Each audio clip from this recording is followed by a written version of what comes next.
Il était temps qu'on parte parce qu'on a des fuites. Ici, on a des fuites d'eau. Hein. Les entrepôts seront bientôt vides. 1200 palettes de fruits et légumes à déménager en quelques heures. Ça ne fait visiblement pas peur à Gérard Le Saint. Avec son frère, c'est un poids lourd du secteur qui l'a construit. On achète un tout fruits et légumes auprès des coopératives et on revend une partie grande distribution et une partie restauration collective et commerciale. Aujourd'hui, 500 camions roulent pour Le Saint, 1500 salariés en France.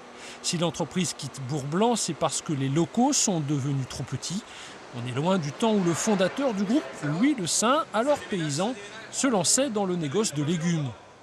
Et à un moment, il n'y avait plus assez de production et donc il a commencé à acheter à droite, à gauche. Et après, il n'y avait pas assez de légumes, il s'est mis aux fruits. Il a commencé par aller sur le marché de Nantes chercher des fruits et c'est comme ça que ça s'est développé.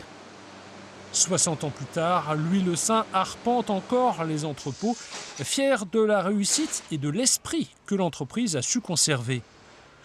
J'apprécie aussi qu'il garde quand même l'ambiance familiale, si on veut. Je souhaite qu'on puisse encore longtemps continuer dans le même esprit, je dirais, dans ce que nos parents nous ont appris. L'entreprise Le Saint, c'est avant tout la proximité, la relation humaine, et puis le sérieux dans le travail.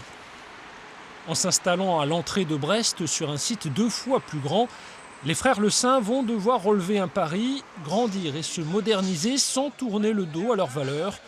La réussite d'une entreprise familiale relève parfois d'une alchimie délicate.